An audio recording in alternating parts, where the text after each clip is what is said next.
as you know, this is our Impact Chicago event. We periodically assemble these to brief philanthropists and those interested in how to improve the quality of life and prosperity in our city and our region. Today's topic, the confluence of architecture and ecology, is central to our focus on building a sustainable future for the Chicago region.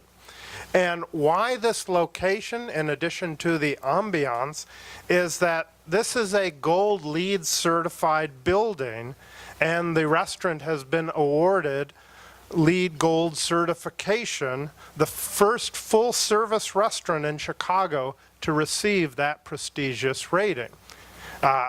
Yes, indeed, that's worth an applause.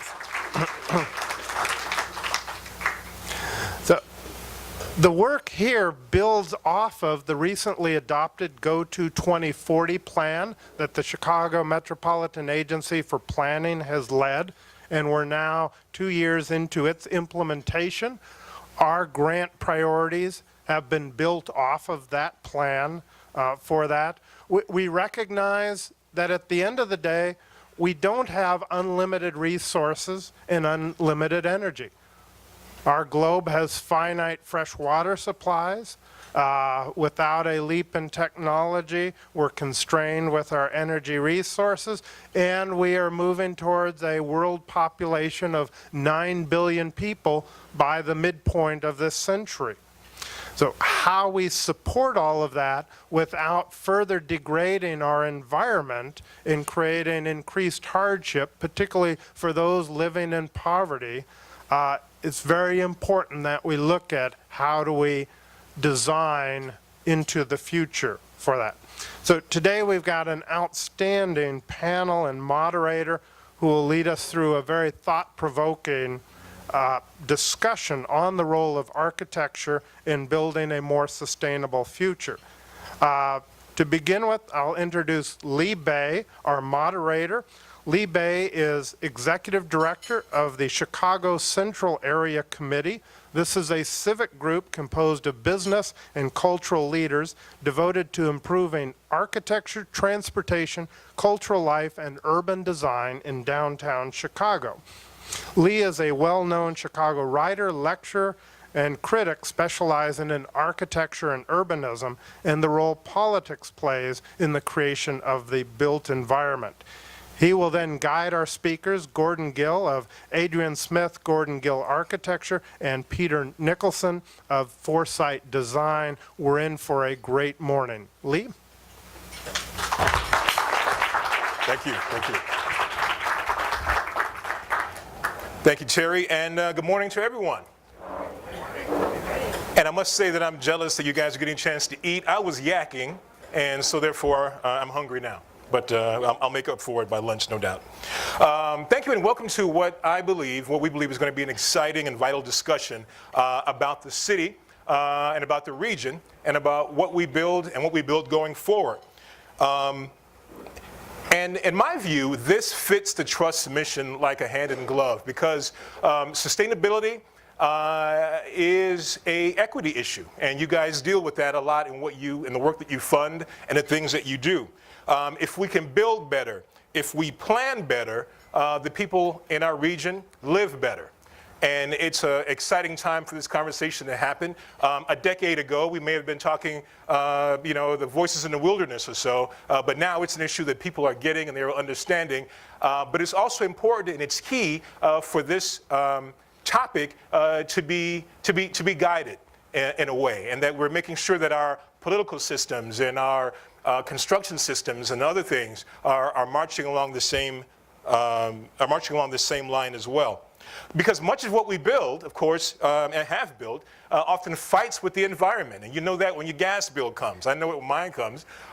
When we have my house that is hot as the blazes in the summertime and cold in the wintertime, and I'm fighting with the thermostat 365 days a year to make the living more comfortable. We know what's happening, that what we've built is fighting with the ecology. When the spring comes and the thaw comes and our basements flood and the streets flood and the rain, that we are not in harmony. We are living, the way we're living is not in harmony with nature. and fighting against it is proving to be an expensive and time-consuming thing. So in this discussion that we have, as Terry mentioned, two great experts. To my immediate right is Gordon Gill, architect Gordon Gill, founding partner of the award-winning Adrian Smith and Gordon Gill Architecture. This firm, along with Adrian and Gordon, is one of the world's preeminent exponents of performance-based design, a philosophy that espouses a purposeful relationship between design and performance criteria performance criteria. This is very important. Because what we're going to be building, if we do this right, has to be buildings and neighborhoods and cities that function as systems and not just these sort of standalone pieces that we live in. So Gordon's input is going to be so key. Next to Gordon is Peter Nicholson, who is Executive Director of Foresight Design, of the Foresight Design Initiative, an innovation and education-focused organization that he founded in 2002. And principal of the organization's design practice, Foresight Bright LLC. He has undertaken a range of forward-thinking sustainability projects for diversity of clients, including government agencies, foundations, and nonprofits and businesses. Again, very important to the conversation and very important to the future of where we're going, that this topic is not just for and about certain audiences, but for everyone. And that the clients that these things are built for are not just specialty clients, but for all of us. So this also is very good to have Peter here with us. So just to give you a lay of the land before we jump right in, is that we're going to begin very shortly with Gordon, who's going to show slides and sort of speak, followed by Peter. Then after that, I'll guide a discussion among the three of us for a bit, and then the fun time comes in which you get a chance to ask questions. There'll be a Q&A with the panel and the audience, and I will call on you if you don't ask any questions. So sit back and relax, enjoy your food, and this should be an enlightening and fantastic conversation. Thank you.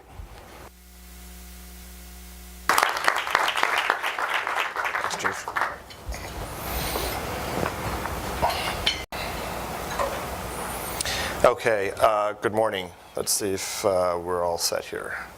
Okay, good. I'm going to start off by apologizing because I know I'm going to get in trouble because I know it's about Chicago. But I brought 5 projects to show you today, two of which are in the U.S., one's in the Middle East, one's in Europe, and one's in China. And the reason I did that is because I think, as we were just chatting before I came up, that the yardstick is changing a little bit in terms of how we measure our own success. And so I wanted to start with a couple premise of which I base the work on. And it's this, that I think that there is a embedded idealism in the US that has a direct relation between ourselves and nature. And this image stems from a book by Leo Marx called The Machine in the Garden that speaks to the young man sitting on the countryside, looking across the hills and hearing the sound of the whistle, the steam engine coming through, and realizing that in his mind, technology has now invaded the pastoral ideal and is going to change his landscape forever. And I think this struggle between technology and nature is something that we constantly are battling with. Technology on the one hand is offering us tremendous things, like my little stopwatch right here. On the other hand, there's this constant struggle with its influences and relationship to nature. At the same time, I believe that design needs to be genuinely purposeful. And I use the word genuinely because I think that many times, unfortunately, especially in sustainable and performance-based design systems, there is an attitude that says that if it looks green, it is green. And I think we need to remember that green is a color, and that genuine sustainability stems from a truly integrated understanding of one's relationship to their environment and how design can reinforce and support those things, not overwhelm them or beat them to death with a hammer. So one of my favorite little buildings is an igloo. Why?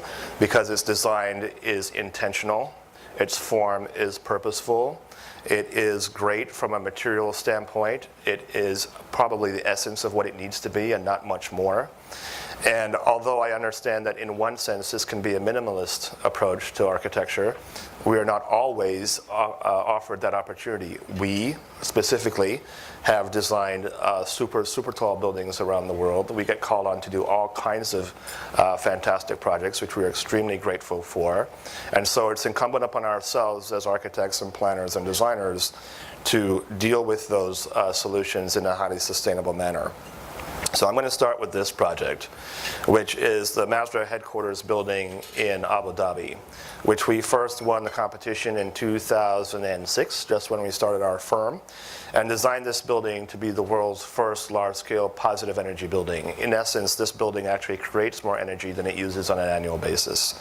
The first project that I did, or the last project that I did when we were working at SOM before we started our new firm, was called Pearl River. And Lee asked me how come I didn't put that in the slide today. But I thought I'd just, that building was designed to be the world's first net zero energy super tall tower. And I'm proud to tell you that I was there last couple of weeks ago. It's going to open in spring. And it's going to be rated as platinum, LEED platinum building. And for a super tall, which is the size of John Hancock, to have a platinum LEED rating is pretty good. And so that's in China. Not here, this is in Abu Dhabi. The day we won this, the Crown Prince put a check on the table for $15 million to invest in renewable energy. This building is a combination of passive systems, which bring it down to about 80%, and photovoltaic systems, which then overcome the rest of the energy for the building. It's about 1 million square feet, 5 stories, 3 blocks long. But at the core of this building is an investigation into human comfort, to the level which we were able to, with their scientists and engineers over 3 years, develop standards and criteria for which we could design the level of comfort based on your dress. So whether you are male or female, or you are dressed in traditional clothing or international style clothing like we are here today, we can determine the level of comfort that you would feel or engage in different parts of the building. It's a very unique building in that it's basically an umbrella. It's designed on the basis of an oasis where the systems themselves are all balanced. It's a large roof, it shades the entire building. The exterior walls are very well protected and very well designed. And so its shell is protecting itself from the harsh sun. The ambient temperature in Abu Dhabi is about 120 degrees. So we were able to create microclimates within this building, some of which you just saw on the interior of cones, some of which are underneath the roof, that even allowed us to grow different types of fruit for the building itself and for the occupants of the building. Closer to home, after we did that, we were approached to design a net zero energy hotel on the south side of the Willis Tower. There are foundations that are on that site that allow a building of about 500,000 square feet or 20 stories or so to occur.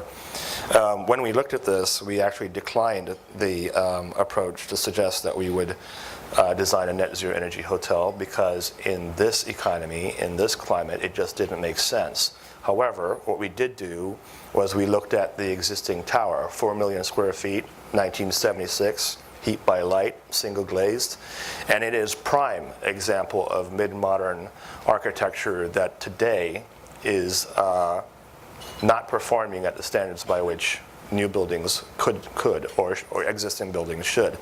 So the existing building stock that we have in Chicago or around the world represents about 97 to 99% of our buildings. And what we realized from the carbon emissions of buildings, specifically existing buildings of this era, was that if you look at a single pane of glass in that building, it's the equivalent of the emissions of an SUV on an annual basis. So 10,000 pieces of glass, 10,000 SUVs. Now, when you think about it that way and you realize that buildings are 3 times as offensive carbon emissions as automobiles, and you watch TV every day and you see everything about cars, you hardly ever see anything about buildings. And 3 times as worse as automobiles, and yet, and all of us engage in one way, shape, or form. Maybe not everybody has a car, but everybody has a dwelling of some sort, or works somewhere, or engages a building or an infrastructure in some way, shape, or form. But it's never really addressed that way. And so looking at the city through a different lens for us led us to attack this project based on the principles that we designed at Masdar. And we took out 68,000 kilowatt hours a year on this building, which is the equivalent of the items that you see on the right-hand side of the slide. 5 million miles of highway, 50,000 barrels of crude oil. The equivalent, this says 2,500 homes. That's on the lowest level. It actually ended up being about 10,000 single-family homes equivalent on an annual basis off the grid, or about 10 million light bulbs. That's every year.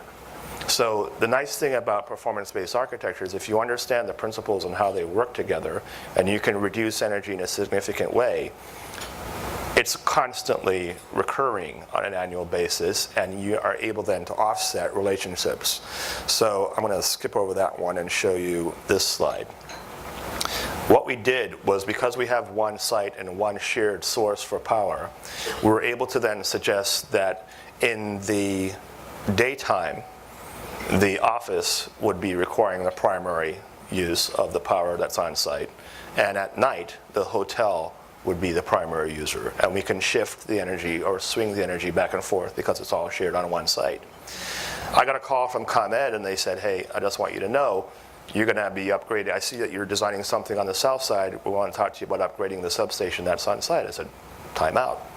Why do we need to upgrade the substation? He said, well, you're adding 500,000 square feet. So I explained this principle to the nice gentleman, who then said, oh, that's interesting. I said, I have a question for you.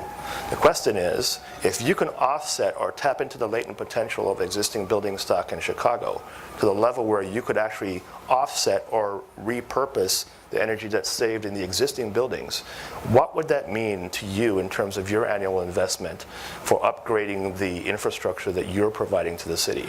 Well, it's hundreds of millions of dollars in savings, billions of dollars depending on how far you go. And so when we realized this, we took it upon ourselves to do a one-year study for 450 buildings in the loop. And we called it Towards Zero Carbon, and it was based on the kind of treaty that the mayor signed up to pursue the 2030 goals for carbon. It's a 39 million metric tons of carbon reduction by 2030. We took the 450 buildings in the loop and represented 10% of that, so it was 3.9 million. And we applied again the same network of systems from buildings now to the city. And we did a study, and this is a little clip. For all 450, we published a 280-page document, and we wrote this script that allowed us, at least for us, for the first time, to look at all of the buildings in the study together and write scenarios for the reduction of carbon based on different applications to buildings. Not every building is going to be able to do everything all the time, but instead of looking at them in a kind of siloed effect, where building A, you do building A and then you forget about it, and then you go do building B and so on in this kind of linear manner. We looked at it as a whole.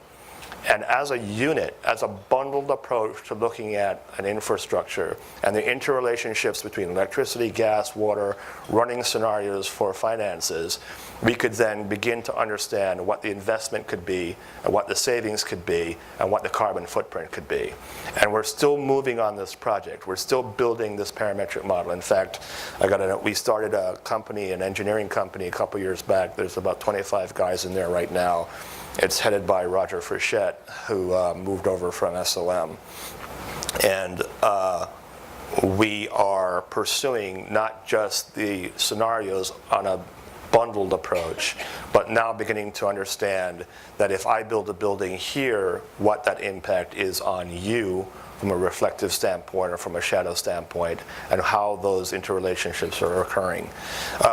This was very enlightening for us, and we saw it as a planning tool, not as a building tool.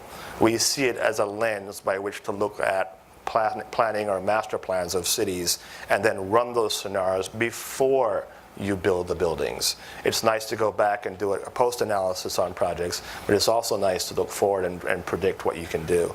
And it's not just for buildings. We did this EcoBridge project, which was one of the first projects we did when we started the firm to kind of finish out Burnham's plan for his birthday in 2009, I believe. And we designed this with 17 different scientists to look at ways to create park systems that were specifically associated with the Great Lake water systems. Water as part of our natural resource was, and still is, obviously very important to us. When we finished the 280-page project and released it, one of the findings that we found or discovered was that density in terms of carbon is not directly related as a negative process. In other words, just because you have more density, it doesn't mean that you're going to increase your carbon footprint. What we found was that we could actually increase the density of Chicago by 30% and actually decrease the carbon by 50%. Now, how does this happen? It happens through mixed use, it happens through live-work situations. In Singapore, for example, the infrastructure is extremely profitable because it's so efficient, it's so dense that their transit system makes money, their postal service makes money. Whereas for us, infrastructure is burdened to the extent that we can't profit from it. That principle was asked of us in Dusseldorf. So we're actually doing this master plan that is actually a mobility master plan with Deutsche Bahn and a client that we have in Dusseldorf for a mixed-use project and looking at cost and interrelationships between mobility systems, everything from pedestrian to train, and how we interrelate those systems and what they mean to designing buildings. So for example, if you've got a swipe card and you take a train, you put your car on the train, you get off the train with your car, you go to the hotel, you swipe your Deutsche Bahn card to rent your hotel, you then rent a bicycle with your card, and then you go for a walk and go shopping with your card.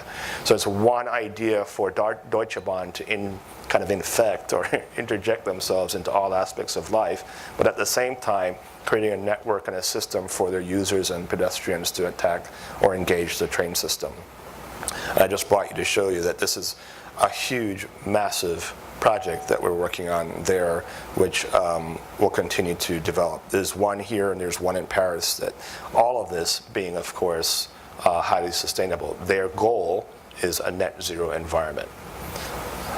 And closer to home, although the diagram looks very similar, this is a project that I asked about and we chatted about at lunch a couple of days ago, which is in Indiana. And I find it fascinating that we're being asked to look at platforms in Indiana that are the basis of distribution networks that are public-private relationships, to talk about how, as a city, one can plan growth, plan density, work with all the different constituents as a group to solve problems related to investment, infrastructure, education, development, and so on. And this is, I think, at the core of the problem. For too long, the solutions have been singular in their perspective, siloed almost. Now we realize in many cases that the solutions are pluralistic. It's the interrelationships and dialogue between interests and expertise, let's say, that allow us to solve these problems on a large basis. In China, 100,000 people, second-tier cities, stressed infrastructure, and so we developed a plan for this community as well that gave us 64% less water, 94% less waste, and this is not, the key here is that it's not about recycling. So, for example, at Masdar, Dr. Chris Drew, who works for us, recycled 96.4% of the waste of that community. From his perspective, that is completely useless. It sounds good because you are recycling 95% of the waste, but you actually created that waste to begin with. So his goal in our office is to reduce the waste. So this is 94% less waste. So less investment for you, less waste created, no need to recycle. 48% less energy, and I will tell you that this is a 60 million square foot development. 69% less CO2, and 1/7 of the land. They gave us 7 square kilometers, we used 1. And we used 1 because we understood the density issues and the relationships to carbon and the community net lessons that we learned when we did the decarb plan for Chicago. If that were the case here, we would be building and living in 1/7 of the land in the United States. It's a curious question to ask, what that would mean. But we're seeing it as we move around the world. And I'm just going to wrap up by leaving you with one thought. And I think that while technology is good, it's the philosophy and the attitude that goes with it that can help you inform and improve the design solutions. It's not just forcing technology on a solution. I'm just going to leave you with that quote. Thanks. Thank you.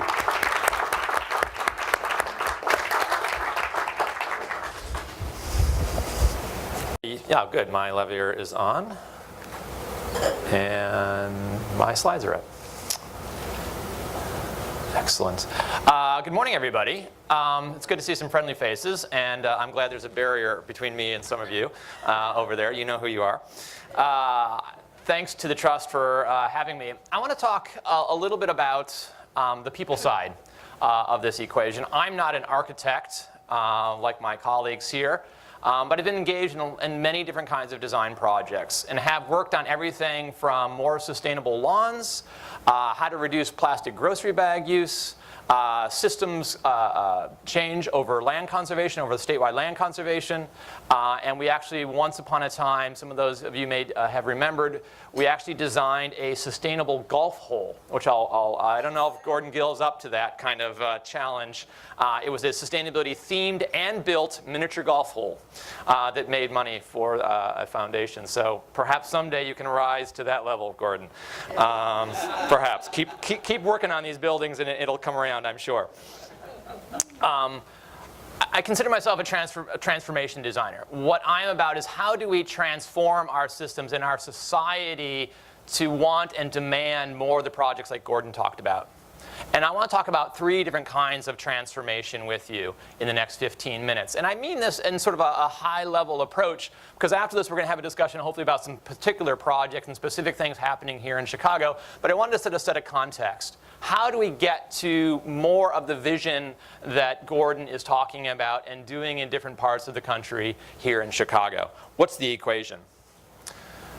So I'm not an architect, but some of my friends are. One of those folks is known perhaps to some of you as a guy named Doug Farr. Doug was one of the first people in Chicago to establish an architecture and planning practice devoted exclusively to sustainability projects. And about 7 or 8 years ago, Doug and I were at a reception together, and we were leaving the reception, and he claims to have been slightly inebriated at the time, but I'm pretty sure he was fairly sober. We were walking down Michigan Avenue, and he just stops. We were having a conversation. I look at him. He goes, "You know, Peter, I'm really over green buildings." And I was kind of like, "Doug, isn't that kind of how you make your living?" He looks at me like I'd asked some crazy question, and if you know Doug. And he's like, "We got to think bigger. We got to think bigger." It's not about these little satellites that he's been doing, and Doug has now done, he informed me the other night to tell you all, he's done 7 LEED Platinum buildings now, including 2 net zero energy buildings. But he was working at the time, and he was thinking, and he was starting to work on a book that you may know, Sustainable Urbanism, and he was thinking like, I've done these buildings, and we got to consider the interconnections between these buildings. We have to think bigger. Anyone know when that picture was taken? It's the famous one. That's my hint. Someone said it. 69? No. 70? No. 68? That's when I was born. 1972, Apollo 17. It's the blue marble picture. It's considered one of the most distributed pictures perhaps in the history of the planet. And what's unique about it, it's the first time that we look at the planet completely illuminated. All the previous pictures of Earth were partially shaded because of the sun and stuff. But so the early picture of, interesting, it's sort of go back, 1950s was the first time we saw Earth from space. But this picture I think was embraced both because it's a beautiful picture, but also because the 1970s, what else was happening in the early 1970s in the environmental community? Earth Day. Earth Day, absolutely. Earth Day, 1972, I believe. Pardon? Oil crisis, yes. A little thing called the US EPA was formed, December 1970. So we were just at the very beginnings of our environmental movement, and this picture, for the first time, sent us an unequivocal message. And that message, I believe, is still relevant today, and that message is, we live on an island. That's our island. And so that really changed perceptions. And I think what's interesting about when you think about it, that we live on an island, is it's not just a static island, it's a dynamic island. And it's a dynamic island made up with all kinds of systems. And they're interrelated systems. I think what's both exciting and scary about those systems is how few of them we truly understand. And more so, we don't understand the connections between the systems. And I think since the 1970s, we've also had this inclination to view ourselves as external from, there's the natural system and there's the human system. And we have environmentalism and we have us. And we have sustainability and we have us. And it's only now, I think, that we're beginning to say, hey, wait a minute, we are part of this system. Just because we have the ability to zoom out in space and look back at it doesn't mean that we are separate from it. And what are the implications of that? And I think some of those implications are what Gordon talked about in how we design our cities, how we design our governance systems, how do we consume products, lots of different ideas related to that. So this whole movement towards sustainability, which is implied by the topic, I want to talk about what I think it's really about and what the implications are. And I think one of the implications is that we're moving, it's indicative of a paradigm shift about how our relationship to our planet. I think particularly since the Industrial Revolution, we've had a sort of a command and control kind of attitude. We extract stuff, we manipulate stuff, we sell stuff, we make money, and we seal up our buildings, no open windows, no natural ventilation, all machine-driven, all artificial light. We will control our environment. We will control our island. And I think we're shifting from that. And you're seeing it in the kinds of designs that forward-looking architecture is starting to instigate. Some of you in here, I know this idea of the living building challenge. We're looking at a building truly like a tree or an organism. And how can you create it so it's self-sustaining, so it's not reliant on external systems necessarily, for water, for energy, for waste reduction, for all those issues. So we're moving from a command and control to a symbiotic relationship. And you see this in movements like biomimicry or cradle to cradle, natural capitalism. You see it in all different kinds of movements and thought concepts that are emerging now on the scene. I find that really exciting. And one of the implications is that we're moving from a linear way of thinking, from a problem solving in a very linear way, to what I call a radial way. You can't design a city, a sustainable city like Chengdu, thinking linearly. You have to consider waste and energy and transportation and business and livability and recreation all at the same time.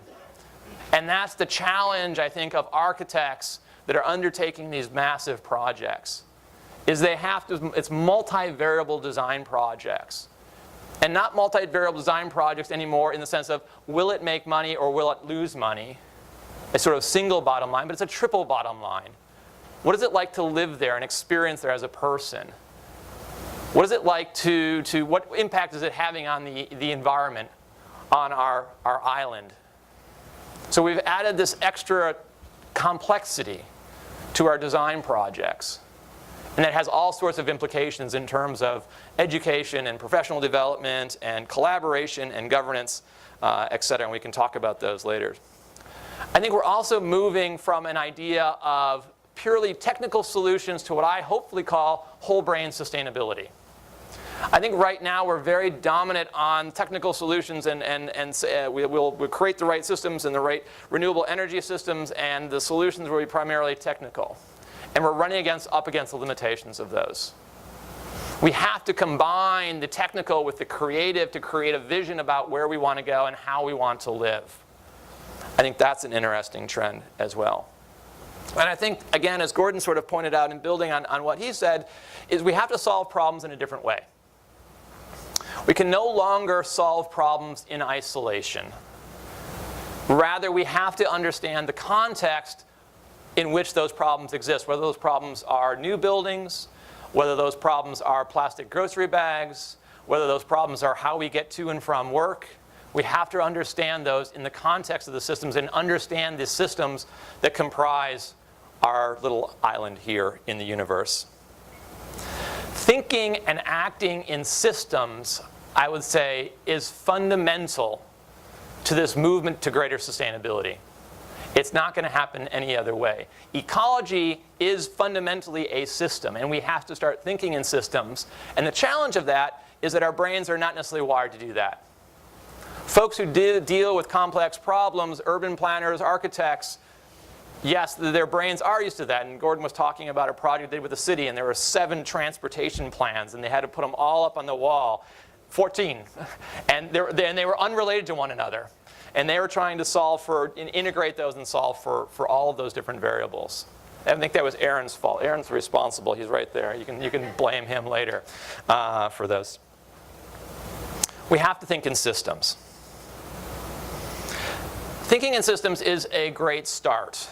The further question is, what do we do next? How do we start this initiation? How do we create transformation? Now I want to talk about market transformation. Market transformation, thought I had more time than I do. How do we create change? How is change going to happen?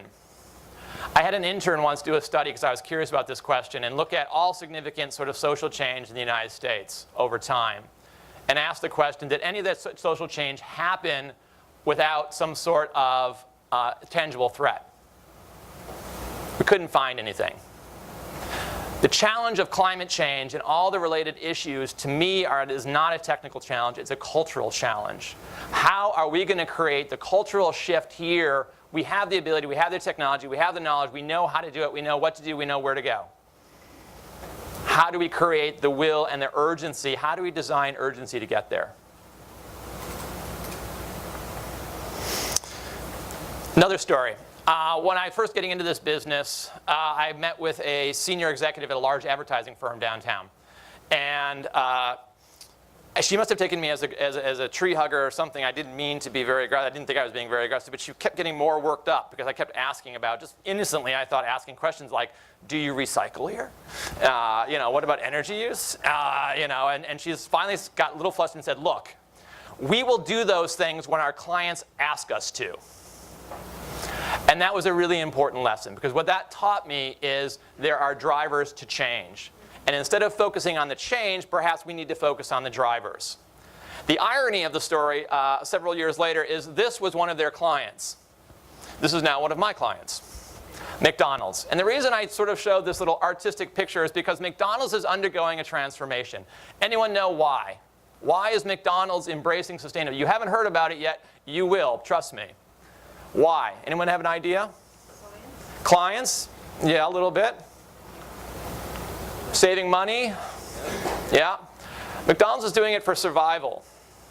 Same reason Walmart's doing it. Same why Target's doing it. Same why all of them are doing it. Number one, they're saying they're going to save money. Yes.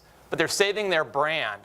They are high volume, low profit company business models. If they have any reduction in their volume, their earnings are going to suffer, as Walmart found out the other quarter when it had its first quarter of negative earnings. McDonald's knows this and knows that their customer values are changing. I've seen the data. I've been in Oak Brook and I saw the data. They know it. Especially around, if any of you have high school students, McDonald's is the new bad guy. It has displaced Walmart. I 16, 17-year-olds, I teach a course every summer, and I ask this question: how many of you shop at Walmart? And for the first time in 3 years, some of them raised their hands. And then when I asked about McDonald's, that was like the bad guy. And I share this with my friend Bob, who's the head of sustainability at McDonald's. He's like, we're working on it, Peter, we're working on it. But McDonald's is doing it because the market is shifting. I assert that there is no more powerful movement in our society than cultural norms. How do we shift cultural norms short of that? How do we create a sense of sustained urgency that will have people battering down Gordon's door for their expertise? That's the question. I don't have an easy answer, but perhaps it's something we can talk about.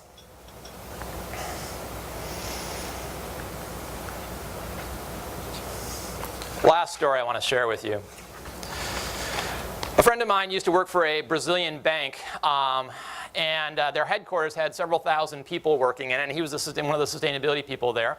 And they were looking around about what can we do here? What can we do to create more sustainability? And they realized a lot of styrofoam cups were being used, and they did an audit, and 10,000 styrofoam cups a day were being consumed in this Brazilian bank.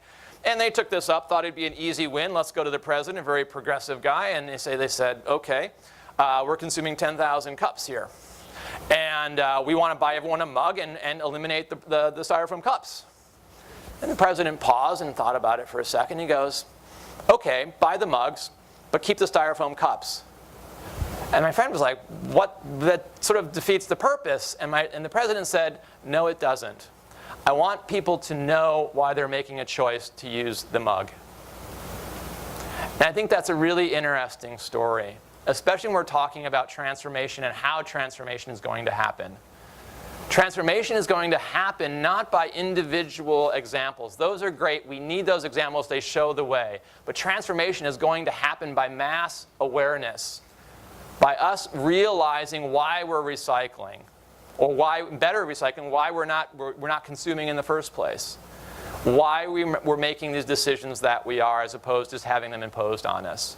We've got to create awareness to create new cultural norms that will drive change. If you look at the history of this country from the Tea Party on, the old tea, the original Tea Party, on, got to be careful these days, it's election season. You look at what's happening in the Middle East, new cultural norms are being realized and shared and brought into being. It can happen. To me, it's an exciting opportunity. Systems transformation, market transformation, driven by cultural norms, human transformation. This is Crater Lake in Oregon. I was there last weekend, so I just thought I'd put the picture here and work it in somehow because it's really beautiful. It's captivating. It's captivating for a lot of reasons. One of them is it was formed 7,700 years ago, not that long ago. This used to be a mountain about the size of Mount Rainier, 10 to 12,000 feet. Mount Rainier is 14,000, but imagine a 10,000, 12,000 foot mountain there. And a huge magma thing formed underneath it. And it both blew up and collapsed at the same time, apparently. I don't think they're quite sure about what happened first, but there was both an explosion that expelled, but then they estimate somewhere between 70 and 100 times the power of Mount St. Helens. So a rather large explosion. And then it collapsed. The magma chamber emptied out, and the whole thing collapsed. And that the pit here is about 1,900 feet deep in the deepest part. The other interesting thing, and I can attest to this, it's also one of the deepest, purest water on the planet. You can see down 140 feet. We are at the point of human evolution as well, and human transformation. We have choices to make. The thing that this reminds me of is that we live on a dynamic planet. It's ever-changing. We are part of the ecology, and we have to think about how we're going to evolve and address issues like climate change, like resource scarcity, like simple things like how we get to work in all different ways. To me, it's a very exciting process. Design is definitely a part of it. I think it's one of the prerequisites. And I hope we can talk about some of the projects coming up. That's just another pretty picture. Thank you very much. Before we get to our discussion, maybe we can give a hand to both our speakers. Great presentations. So again, just by review, we're going to have a conversation for a little bit, and then another 15 to 14 minutes or so, we'll turn the floor over to you. And there's microphones around and such. I like to begin. I mean, one of the things, and I guess maybe to make the conversation a little more local for our purposes of discussion, is that we see fantastic things here, great things in Masdar, great projects that you're talking about, but we don't see necessarily them here in Chicago. And we are a green city, we've been told, greener than we used to be. Is that true? Where are we, and is that true? And what are the impediments to helping us, that keep us from getting to where we need to be? Starting with, who should I pick on first? Gordon. Okay. I was going to make a quip about. Go ahead. So I had the advantage of seeing Gordon's slides before he saw my slides. And one of the things I noticed about, and I shared this with him the other day at lunch, is that the most progressive projects and the most integrated projects are happening in totalitarian states. And it's something, I don't know if you want to take that and vamp on it? Thanks, guys. That's right. No, that's such a really nice thing, right? But that's really why I showed you some of the other projects that we're doing around the world. So first things first, where are we in Chicago? There are a lot of great things that are happening in Chicago. We are doing some very nice things. We've been lucky enough to work with CMAP and doing some very cool things that are happening here with retrofits. And there are a lot of good programs that are out there. The issue is, and that's why I mentioned the yardstick, the issue is this. I think that while we are busy looking at what we have and how we can make it better, the rest of the world has a benefit that we don't. And that is that they are looking at us from the outside. And they're being very objective and critical of what we have done. And while we are leaders, which is why we get called all over the world to export our intellectual capital, they are not interested in what we have done necessarily. They are interested in what we are going to be doing. And so they have the benefit of leapfrogging our process because we have already shown them how to get where we are today. But should that make it easy for us to then come back and leapfrog back our own process? When? When? When? Whenever need be. I'm saying like now. No, right. So it should make it easy, but I think we're so concerned with solving smaller issues on a kind of, in a singular kind of way, we're missing the point.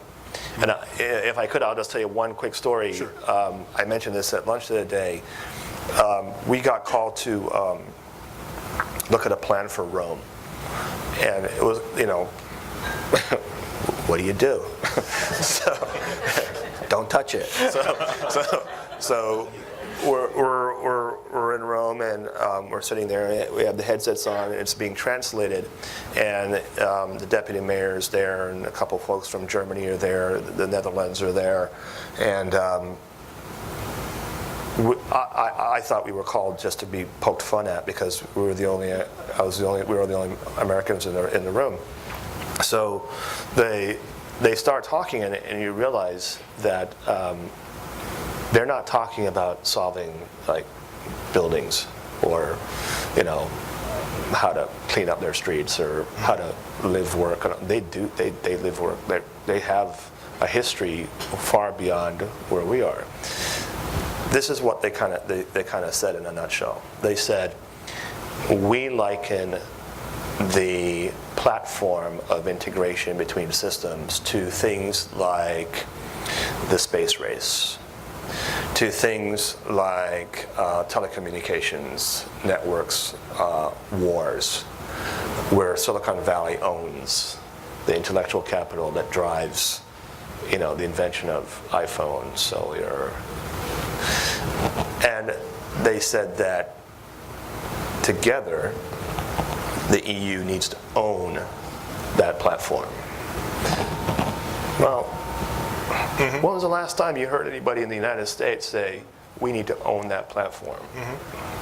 We're so busy as individuals thinking about what we need to solve in our backyard, over by the lake, that as a nation, we don't have a vision for a platform. And there are a couple of things that we advocated when we did the But how do we fix that? Where do you stick the shovel in the ground? Is it with, is it on a local level, a city like Chicago being a leader? Is it nationally? One of the things that the other groups, that the other countries have in their advantage is that you have these sort of strong, federal governments. These capital cities are often federal centers as well, which can help get money there quicker. But how do we fix that here in Chicago? In Chicago, short of a natural disaster. Short of what do you mean short of a natural disaster? You told me a couple of years ago or last summer that we are the only major city in the United States that is experiencing a decrease in our population in an urban center. You weren't supposed to say that in public. What are we waiting for? But it's true. I agree. So will it take a cataclysmic event or population slide like we're experiencing now to kind of get us talking about this? Is that, Peter? What do you think? What's going to be the thing that gets us started? I have no idea. I'm looking at the history of our United States, and we've never dealt with major issues proactively. And by the time climate change becomes a tangible issue in this country, it's going to be too late. And so that's why I look at this whole thing as part of human transformation. It really is a moment of cultural transformation for us, an opportunity to evolve as a culture and deal with things proactively. And I think what we forget about is in this country that's different than other countries, whether they're totalitarian or democratic, doesn't matter, is that public opinion tends to lag, public policy tends to lag public opinion. In the EU, I think in particular, oftentimes public policy will be out ahead of public opinion. In our country, it lags. And so how do we get that cultural norm accelerated forward? And I think there's a multifaceted answer to that. This is a good point, and Gordon, I'm going to let you in because, you mentioned, Peter, and you showed the big blue marble photograph of the 70s. The three of us are around the same age. I mean, I can remember growing up here in the city in the 70s, and we were learning about recycling and, alternative fuels, even in the 70s, even in the public school, and then oil got cheap again, and we forgot, and the car that I bought when I was in college was a 73 Thunderbird, which was, a mile and a half long, got 6 miles to a gallon, right? Yeah. And I didn't care Nice car, anymore. It was a nice car. Nice That's car. right. So how do we, so go ahead. I want at least some takeaways to these fine people we have before us who are decision makers and opinion leaders. Give them something that can help them take back to their circles, if need be, to kind of get this thing started. Okay, I'll try. All right. I have two. He has them. Yes, okay. You want to say? No, go ahead. There are a couple of myths, and we kind of hear it sometimes when we're talking. Let's take this notion of the cultural shift that allows us to have this attitude. I think that there are perceived inherent conflicts in this process.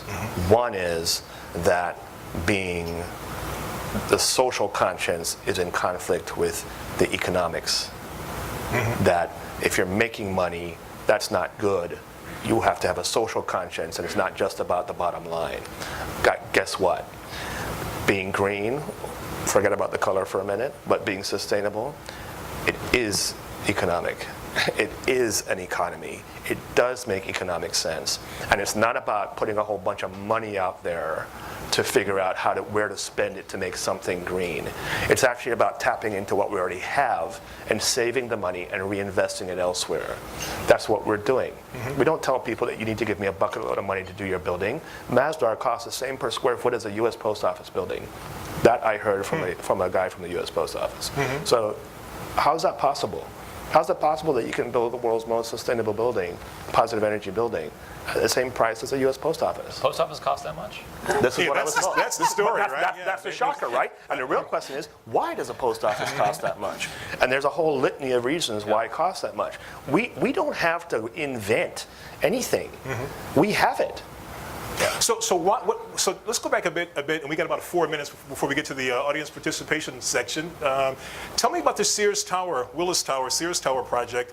Fantastic. You showed the bucket of money that can be saved and energy, but what happened to the project, if I can ask?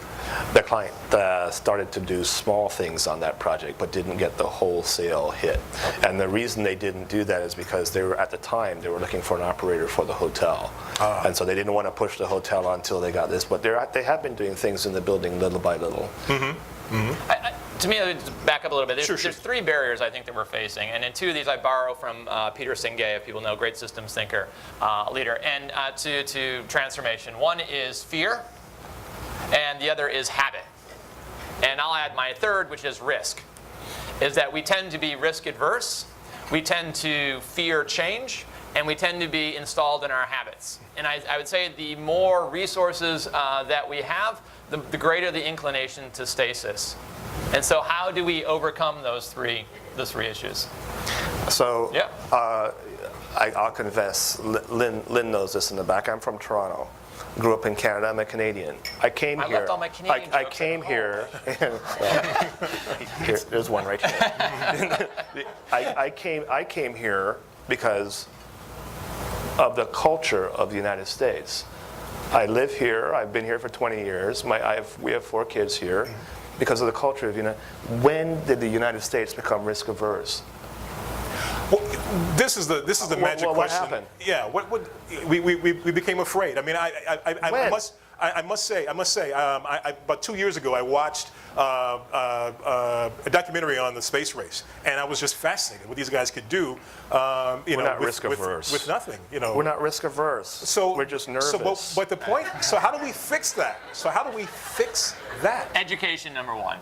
So we talked about the CMAP plan and the fact that the Burnham Plan 1909 came out for the city and was distributed to every school kid in the entire city and was taught in public schools back in 1909. And we proposed in the decarb plan that we should have a document, like, a plan, a sustainable plan, that is in every school in Chicago, in the United States, frankly, to teach kids about the way that this mindset. Okay, but now- I just want to say, we're so busy being critical of everything we have that we actually can't move. The guys in China, you talk about dictators, they might be, and there's some horrible things that happen, but you want to move, you just move. Just be careful how you move, I guess. Yeah, well, that's why they hire us, right? They're not stupid. The reason that they are hiring all the Americans to come over and help them plan stuff is because they know they can move. They're going to move. They're going to do it quickly. They're going to do it today, but they want to make sure they do it right.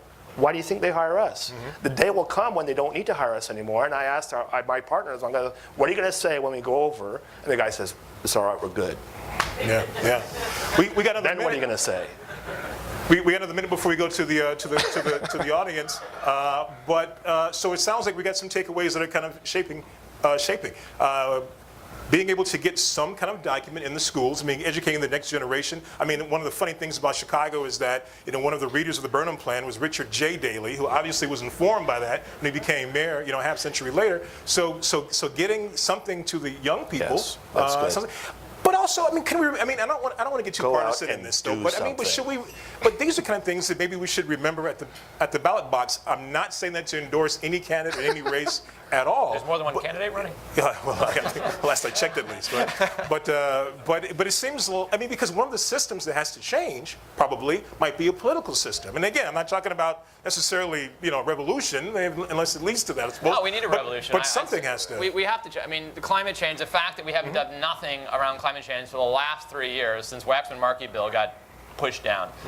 And who was responsible for that is an interesting conversation we won't have in this city. But things have to change. We are reaching a sense of urgency, at least in my opinion, in terms of the numbers. I was in South America. I was out here. I've seen the glaciers. I talked to scientists who are working in the South Pacific, and I'm hearing what they're saying about climate change. The urgency is there. We're choosing not to view it. And I think once we choose to view it, the answer about what we should do will become clear. During World War II, I grew up in Detroit, not during World War II, but I know that the Ford Motor Company in 6 months retooled from making cars to making bombers. Sure, exactly. We can do it. We are not risk averse. I agree. Right now, in terms of the issues we're facing, we're very risk averse in terms of addressing them. Very good. Let's get to some. So to me, creating a sustainable future is really takes long-term thinking, and I don't think you guys really talk that much about the long-term I only had thinking. 15 minutes, so Yeah, well, it's going to be an extra 5. and the thing that distresses me more than anything, like in our current political climate, is that we're talking about trying to reduce gas prices. And come on, that's the wrong way to think about things. If we're trying to reduce gas prices, it's actually backwards. We want to encourage increased gas prices so that people have a different way of understanding the economics of all the things that you've been There's a talking new about. building in the Bullitt Foundation building in Seattle where they actually made Thanks, the Ellen. stairs very beautiful with great views, and they made the elevators purposefully slow. I'm not kidding you not. This is a brand new green building. So it can be done. But to your point, Ellen, I absolutely agree. And I think the challenges are we have 4-year political cycles. And so our current city sustainability plan is a 2.5-year plan. And we have quarterly reports, exactly. And how do we overcome those constraints and long-term thinking? This is where I get in trouble because, in Abu Dhabi, gas is what, $1? They don't have the problem of doing this, renewable resources.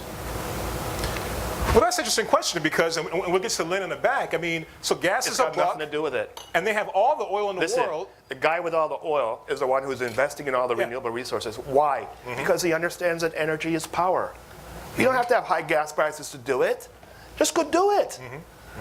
It's got if you want to wait for all the stars to align and all these political things to sort themselves out before you act on something, it'll never happen. It will never happen. The United States, in my vision, was never like that. Never like that. You guys want to do something, you did it. You wanted to go to the moon, you did it. That's why I'm here. Good point, good point. Is that Lynn Osmond in the back from the CAF? Yeah, thanks. I don't have to introduce myself. I actually have 3 questions that I think I'll fit together. And so one of the questions is the role of patrons. You know, some of the great buildings of Chicago are because we had great patrons. What's happened to the patron? The role of legislation. Gordon and I are both Canadians, but we're down here. But, you know, I see my mother really transform her performance. I mean, she recycles. She's got 5 buckets under her sink. And this is, you know, I don't know where to put things after dinner, you know, which bucket do I put it in? But she is 87 and she is trained. So it's, you know, she is trained as an individual because of the role of legislation. So what role does legislation have on the individual? What does it have on the person who's building a new building? And then the other question I have is, we're talking about the frustration with the federal government. Well, with their changing roles and what's happening in cities, the mayors really have an increasing role, and we're seeing the urbanization of America. And having been able to participate in a number of the Mayor's Institute of Cities Design, I work with these guys. I see them. They're really wanting to make a difference. What can the mayors do to really force change? Because it's not going to happen at the federal level. Good question. Peter, could you take the government question about the mayors? Sure. With the mayors, mayors are elected. You know, it's the culture change. They have to reach out. We have a unique situation in Chicago with Mayor Daley. I think what's unique about the sustainability movement here, it was a top-down movement, as opposed in many other cities that are very progressive, Seattle, Portland, Vancouver. It's more of a bottom-up movement. And I think what we did is we abdicated a lot of responsibility, personal responsibility, to the city here. And I like to say, you know, our city, Aaron will remember these days, the city was very fond of saying, we got to lead by example. And I think that's true. We do have to lead by example. I always said, do you look over your shoulder and see if anyone's following you?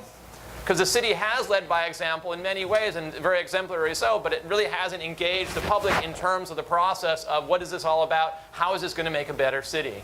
And so it's got to have public engagement. And I agree, the cities are the nexus for this coming together of these interconnected systems, and is one of the most exciting places to work, whether you're designing new cities or you're trying to retrofit existing cities. So that's my take on that question. Gordon? 2 things. I'd like to see the mayor instill higher standards in the building department and the building codes. I'd like to see those changed so that it's required. Performance is a requirement in terms of a building permit. And I'd like to see the mayor look at all of their own buildings, every city building, and upgrade the standards. And it's not about investing money, it's about saving money. I'd like to see the mayor come up with a plan to figure out how he can save money in public buildings and at the same time make them more sustainable. And the 2 are the same. The infrastructure bank could be one aspect. Serve that as can an get at that. example. Yeah, yeah. But you know, I think the policy question is also a good one in terms of you know, what's going to drive change, and policy is a huge thing, and also patrons. You know, to me, you know, that kind of design that Gordon showed doesn't happen without enlightened patrons. Whether those enlightened patrons are private businesses, municipalities, whatever the case, and how do we create more enlightened patrons so there's more demand so that Gordon doesn't have time to be sitting here? I have a question about cost. Gordon, I believe you said Yes, sir. we can build a sustainable building at the same cost as you can build a post office. And of course, most of us would expect that a post office probably costs twice as much as it should. Right. I don't know if that's true, but that would be my guess. Why wouldn't a developer want to build a fully sustainable building if it can be done for the same cost as a more, you know, user, Yeah. you know, not unsustainable building? Yeah. So Masdar was the same cost per square foot as the post office building. The post office building, to your point, is probably costing more than it should, but I was shocked to find out that it was the same price as the post office building. So to get to your question, why would a developer not want to do that? Because they don't know how.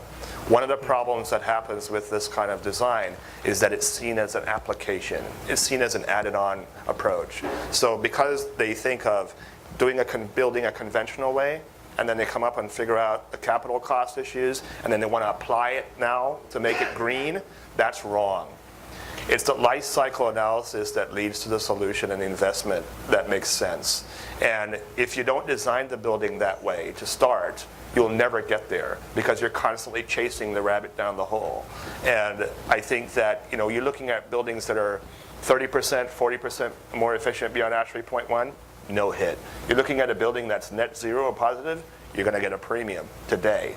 But I think when we did the decarb plan for Chicago, we looked at those 450 buildings, we were pushing all of those were standard, absolutely generic solutions that are needed.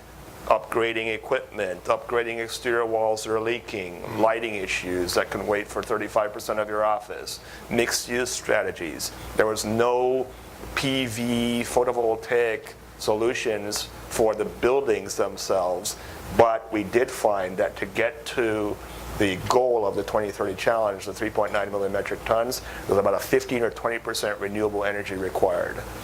And that's the cost. All right, The Peter, other briefly, and then we'll go to a question in the audience. But Peter, go ahead. The other issue is who has a long-term interest in the building. The best, to me, the best clients of sustainable built environment are the ones who are going to have a long-term interest. The developer is going to build it and flip it. If the market's going to give him a premium for flipping it, we will see many more green buildings. But you look at the exemplary green buildings that are tall buildings that are having, we're talking in New York, those people have a long-term interest because they're going to own the building over time. That's where the savings is captured. Except for one thing. The guy that wants to flip it can't find somebody to rent. Because now all the CEOs from McDonald's are coming absolutely. and they're saying, we have our own sustainable standards. Our employees are asking us what our sustainable standards are. We're looking for office space that have high sustainable qualities. Do you have one? Yep. And so if you're not doing it, you're by definition obsolete. We talk to developers about this all the time. You want to design a building that's going to be built and ready 3 years from now? If you're not doing this, you're going to be obsolete. Very good, very good. Let's go to the audience. Gwen. Microphone? Yeah, I think so. Maybe it's not. All right. If not, the other mic could come up. I was interested to hear you talk about planning being from the top down. Yeah. And how important it is for the community to be engaged in planning. I work in a toxic donut, and the environment, certainly, there are a lot of environmental issues there, except we heard the other day that our environmental issues are the same all across the city, but we had to argue about that. But I don't want to go there. But what I am concerned about is that when the community tries to drive its own plans or drive some plans for particularly those that are not downtown, we have so many obstacles to go through, and without that level of power, and it keeps getting co-opted. We want one thing, then they build something on the north side to it's a constant fight. So how can we make our community more sustainable without so much of a fight all the time? It's top down when bottom up is supposed to be what we're supposed to be doing. I don't know if I'm making any sense. No, Good question. Peter? You're from the South Side, I assume? I think that was the act. Toxic Donut. To me, one of the most interesting places in the city, if you've never been there, is the Calumet region. You want architecture and ecology and industry and everything coming together in a huge mashup. A fascinating place. But to me, it's the nature. We've got to change the systems, and part of that system is our governance system. To me, one of the things that we need is, I just met with some folks from Singapore last night. And you think, they had two interesting observations. Number one is, well, you're big enough to handle any kind of crisis you happen here. Singapore, they're like, we're not. The water rises 1 inch and our country is sunk, which is kind of an interesting observation. Number two is these folks, what their job was to look ahead and to find out trends and to inform policymakers what's coming that could potentially impact the country. To me, that's to have that ability built into your governance, their government agents. How can we create an innovation system and change the government so it's not just you on the South Side that has better input, but how can we change our governance system? And actually, governance is one of the parts of the CMAP plan, of course, and how we need to change that. But sometimes I think, I go to Detroit often for a variety of reasons. It's an amazing place. Sometimes, to Gordon's point, you just got to do it. Do it. Take the Mayor Daley approach. Do it first and let them ask questions later. It's about Meigs Field, isn't it? See, You mean Northerly that- Island? that always happens. You know, I worked there at the time, and someone always brings that up. That's what you're talking about. Let's you go to did the question in the corner, and then Gordon, I'll come back to you. Hi, I'm David Pope. I'm the mayor of Oak Park, actually. And, you know, we're talking about the metropolitan area. 2/3 or more of the population of the metropolitan area lives outside of the city of Chicago. We have seen a situation where poor policymaking and implementation over the course of many decades has led to, you know, the suburbanization and the sprawling of our entire region, back to the point that you were making at the outset in terms of the concentration of density and sustainability and how those two go hand in hand. It's critically important, and the policy influences are very important. But there's an element that we haven't spent a lot of time talking about yet, which is beauty and the attractiveness of places to be. People were leaving Chicago to move out to ever further distributed areas, both to get to certain things, but also to get away from certain things. And if we want to see, you know, reinvestment and people moving back into more dense urban locations, we need to be able to create beautiful spaces that are compelling. Every slide up here that we talk about as beautiful, that's been referenced as beautiful, is some sort of a natural vista, you know, that we're looking at. But there are beautiful urban spaces that can be created. But it's our job to make sure that we do that, to be able to make them compelling, and not just in the Loop, and not just in, you know, the near north side, but when we're talking about neighborhoods like West Garfield Park and Austin and the South Side, that we're actually looking at making beautiful places that people want to live. Excellent question. I don't know where you live. That's a view out my back door, though. But, so. No, that's an excellent point. When we got engaged at Masdar, they had a series of what they call KPIs, which we've adopted for all our projects, key performance indicators. And the point of that was that you could measure whatever you were doing. And one of the key performance indicators that I added to the list, which was not there, was beauty.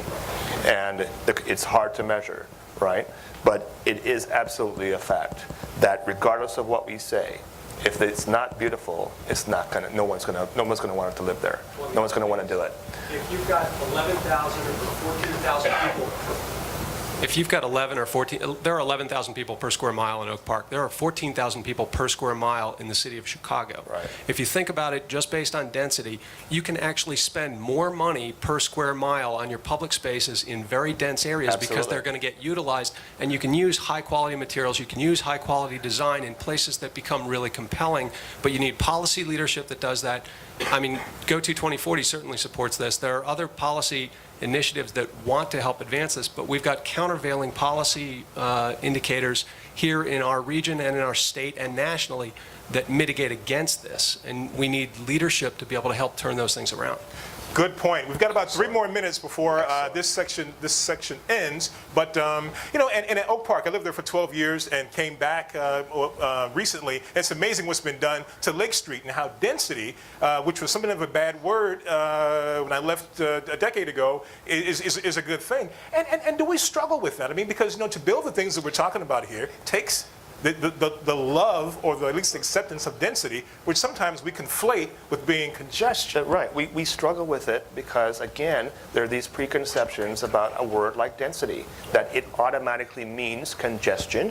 It's not, there's no open space, it's gloomy, it's dirty. Same thing used to happen about the word technology. You know, that when he hears the whistle on the train, his immediate reaction is, everything that I think is beautiful is going to go away.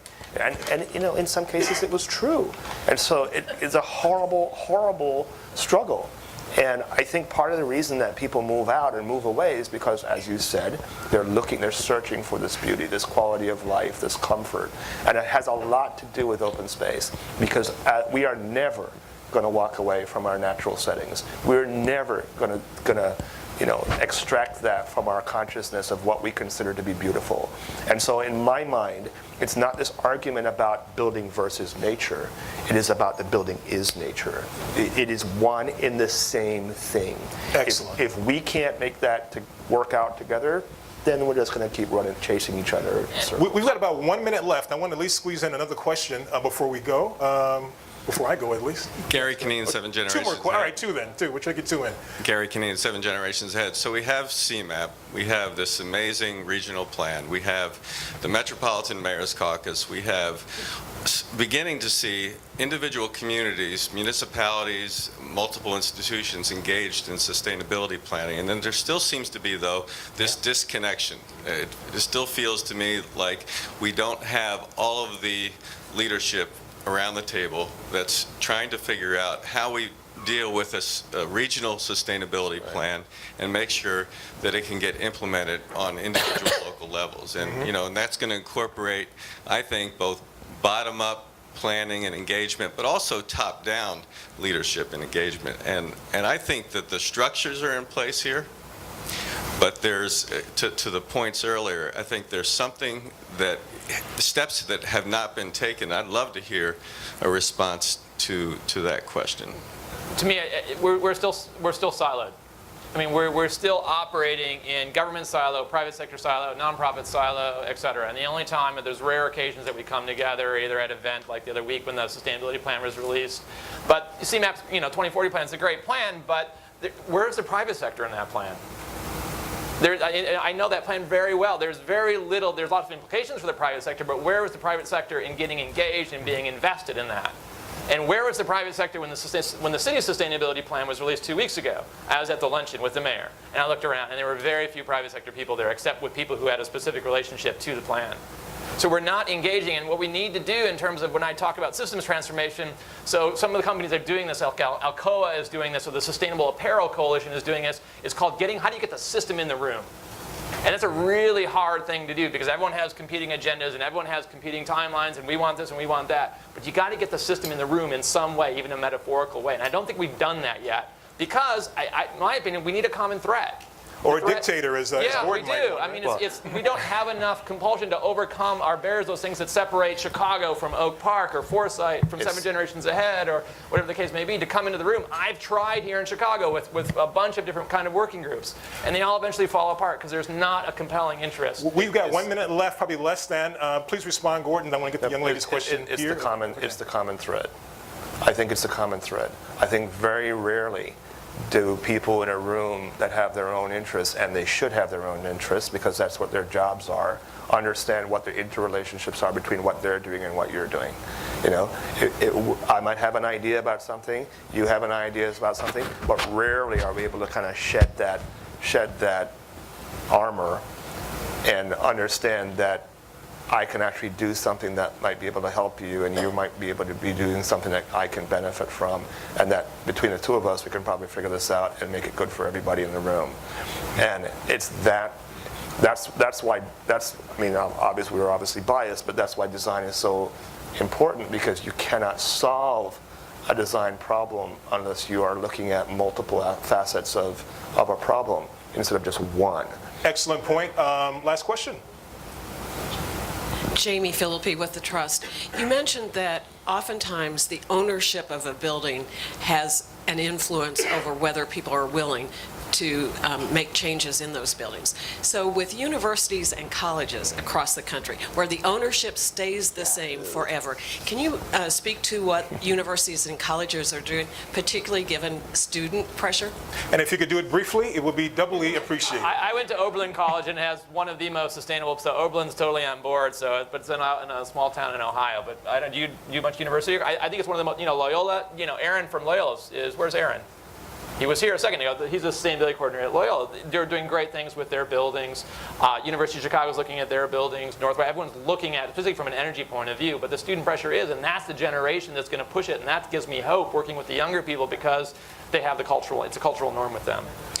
Those are perfect models. Excellent. Perfect models. Oh, you're gonna. And we are doing a few projects with universities in Canada and the United States, but they are perfect models for examples of how to establish platforms for multiple buildings on a large scale. Well, that will have to be our last word. Thank you very much to our speakers. And I want to bring them up. Juan Lee. Juan? All these Canadian jokes. Thank you so much, David. Another round of applause. Nice job, lady. That's good. My name is Juan Le, and I'm the Vice President of Program at the Chicago Community Trust. What you just experienced is what we call the Chicago Community Trust moment. Why is that? Chicago Community Trust is a very unique institution. We combine the passion of donors, and we work with hundreds of donors who care deeply about our region. They work with the trust, and we in turn look at thought leaders, look at nonprofits, look at public institutions, public leaders. What you have in the room today are people representing the governor's office, City of Chicago office, local mayor, thought leaders, and we have the privilege of trying to think about what would be the most important thing that the Chicago Community Trust can do with the resources of donors to move our region to that vision that you heard this morning. Later on, when you leave the building, you will receive a gift, which is a copy of the Burnham Plan. And this is something we think very much every single day when we do our work. What does it take to move our region to a very different place that 100 years from now, all of us could look back and say we were there and we did the thing that caused Chicago to be in this very special place. And so what I like to do right now, it's something we have never done in this session, so I don't know how it's going to work out. But we fund nonprofits, and we're very lucky in this region to have really amazing nonprofits and public leaders to do really remarkable work. So when we receive a proposal from the nonprofits, we look at how it impacts our region, whether it's aligned with the vision that we think we should have for our region. And then we provide funding, and we wish them well to get their work accomplished. So today, Mike Davidson, who's very much responsible for organizing the session today, will showcase a couple examples of the projects that we've funded. And we want our thought leaders to share with us what they think about these projects. So a lot of the leaders of those projects are here, so brace yourselves. Thank you, Juan. Okay, here we go, that's me. Okay, so like Juan said, we designed this segment of the program to demonstrate the Trust's commitment to sustainable development. As most of you know, that commitment comes mostly in the form of the organizations and grants that the Trust supports. Today we're talking about sustainable development in the context of architecture and ecology. But we also want the speakers to respond to this commitment. So on the screen, I'm going to show an image that represents a Trust-supported project. I'll provide a very brief description of the project, and then I'm going to ask Gordon and Peter and Lee to respond. They can respond specifically to the project, or they can offer their thoughts about what the project represents in the context of creating a more sustainable region and world. We've only got about 10 minutes to do this, so I'm going to go through it very quickly. First project. Let's start with planning, policy planning at a regional scale. This is the region's new comprehensive plan, Go to 2040. It's been referenced throughout the day. Most of you know this is the first comprehensive plan for the 7-county region.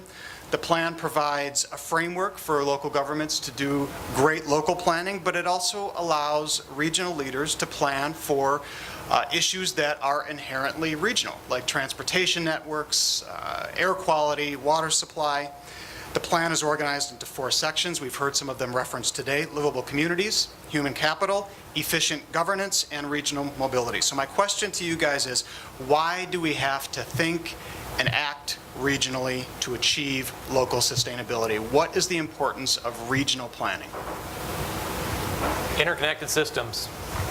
It's all connected. We think the suburbs aren't connected here, the rural areas aren't connected here. We're all connected. If we don't think comprehensively, it won't happen comprehensively. Gordon? Yeah, I think that the network is so connected that you can't not think about it that way. I have a question. Yeah. What are you going to do with the plan? Right. That's a good question. I think it's a great plan. I think the key... The world is full of plans. Right. Everybody has a plan. We have plans. The good news was He has that plans. the good news was that the region's local governments created the plan, so it's going to be up to the region's mayors, like Mayor Pope back there, to implement that plan. Please do something with it. Yeah. Please figure out a way, even if it becomes a smaller plan, but please figure out a way that it can actually happen. If we miss the point of how to get it how to get those who are in charge to accept the plan. So, you know, even if they disagree with you, even if they're not on board, you got to figure it out. Because it's still The challenge is there's 1,200, if memory serves, 1,200 different municipal bodies, from school boards to county boards, embodied in this. And so and it's one of the most dense municipal body in the country. So you're talking about who's in charge? Yeah. A whole lot of people. And Figure it how do out. we get those people? And we live in a democracy. The people should be in charge and should be driving it. Okay.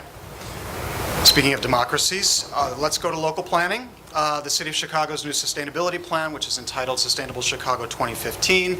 Unlike regions, municipalities have always done comprehensive planning, and they also, unlike regions, have the authority to regulate development.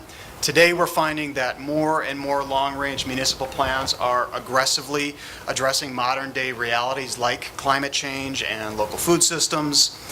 In 2008, all of you know that the City of Chicago adopted the very well-known Chicago Climate Action Plan to address climate change. This was a terrific plan, which the Trust did support. Its scope, as we know, was also quite narrow. It was specifically climate change. So the Emanuel administration has very recently followed up with this, Sustainable Chicago 2015, which is a broader approach to improve Chicago's sustainability performance through 24 goals in 7 categories. Climate change, thankfully, is one of them, but the others are, economic development and job creation, energy efficiency and clean energy, transportation options, water and wastewater, and there's a few others. The categories of this plan, they do have intentional overlap. They are related to one another. They reinforce one another. The plan is designed so that success in one area can lead or amplify to success in another area. So my question to you as urban design experts, how does a plan like Sustainable Chicago 2015 drive innovation in architecture, urban design, and city planning? Because it's comprehensive. Because it's comprehensive. Yeah, and I applaud this. I think this is great. And I think that you're seeing a much more kind of either comprehensive and or holistic approach to solving the problem, which is good because it has to cut across horizontally. And I think this is going to drive a lot of interesting innovations in the city. Anything from the others? I have a bit of a conflict in that I'm sort of involved in some aspects of this, but so I don't know whether I should say nothing at all and stay ahead of the game. But I agree with Gordon. I'd like to change my answer. I mean, to me, it's admirable because it takes a more integrated approach. Right. I'd like to see it even more integrated. I'd also like to see it, when the first sustainable plan came out and when CCAP came out, it was really cutting edge. And I feel like this plan is not. I was sort of disappointed, to be honest with you, in the sense that I think it's kind of a generic sustainability city plan about things we're kind of already doing, good things that we're already doing, but I think we need to think about, to Gordon's earlier point, what's the nature of a plan and how can this plan be more than just, sort of a checklist of ideas, and really about how do we make decisions and what principles upon which are we going to consider when we make decisions, whether it's about zoning or transportation or waste or all these kinds of things, about how we actually solve problems. To me, that's a much more powerful basis for a plan than kind of a checklist. My other disappointment is it's a 2.5-year sustainability plan. I mean, I'm sorry, but it's again, that shows the political realities that we're living in. It's basically a plan that's set up to conclude with the Emanuel administration. And I think one of the things that Daley did a really good job at, he made it really hard for Mayor Emanuel on the environmental stuff because he set such a long legacy. And I think Mayor Emanuel should do the same thing. Set really high goals and make it really hard for whoever the next person is. Okay, so we're running short on time. I'm only going to do one more project. This is, we're going to move on to design. This is the Illinois chapter of the U.S. Green Building Council. This is the first time that organization has come to the Trust for support, and some of them are in the room today. The Trust, like many of us in the room, anticipates a market and a regulatory framework that favor sustainable development. We recently issued this grant to the USGBC Illinois to train affordable housing developers on green building design so that developers have the skills to meet new building efficiency demands. We all know that USGBC's LEED rating system is widely used on the market. The LEED product has become the accepted standard by which to measure the sustainability performance in buildings, certainly in the United States. So I've got 2 questions. Now remember, there's USGBC folks in the room. What do you think of the LEED green building standards? And this is probably the more important question. I'd like you to tell the audience, perhaps preferably in non-technical language, why shared standards, i.e. LEED, are so important to performance measurement. I'll take the last question and leave that. The standards create markets. LEED created a market for sustainable business and lots of sustainable products. It sets a common language. The person who controls the certification controls the market. And what really accelerated LEED and the adoption of LEED was when the GSA, the General Services Administration, adopted it for the government buildings. And that moved it into, I would argue, a cultural norm. I'll leave the rest up to my architecture friends. If it's a good system or not. I think that I think LEED is good. It's just not enough. With all due respect to LEED, on most of the intense, comprehensive platforms that we're working on, Estidama in the UAE, for example, even some of the stuff that we're seeing happening now, we were told once that if we ever brought up LEED, we'd be fired. Yeah. The standards are good, but they can be better. And there are buildings that perform way beyond LEED categories that aren't even measurable. I would just like to add one more thing. Sure. With respect to the affordable housing idea, I think it'd be curious to know and make sure what defines it, because I've seen presentations from other architects on affordable housing out west and so on that by all definition is not even close to what I would consider to be affordable housing. The cost per square foot of the buildings were, private condo residences. So I think that if you're able to genuinely inject thoughtful, sustainable design and have economics as part of that measure, then I think you're well on your way. Okay, thank you guys so much. Let's give them another round of applause.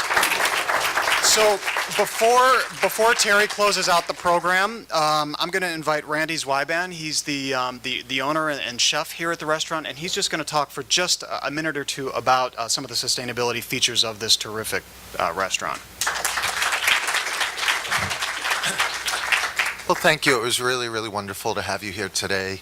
We're in the CTA building, which is actually a Platinum LEED building now, and we were able to attain our gold level when we built out 4 years ago. And it was really important because our mission for supporting local farms, finding the best quality ingredients in every forefront, whether it's biodynamic and sustainable wines or our local farmers here in Michigan, Indiana, Wisconsin, and Illinois. We wanted to be able to have an environment where we could present that kind of food as well. And so everything that went into our thought process in building the restaurant was really about finding sustainable, friendly to the environment building matters. And so day in and day out, we really look hard at what we buy, what we use, and where we source our ingredients. And it's been a fun ride over the last 4 years, and I think finding more things that are sustainable keep coming more and more to the forefront. And so it was wonderful to be able to have a group like yourselves here and host this, and thank you very much for coming.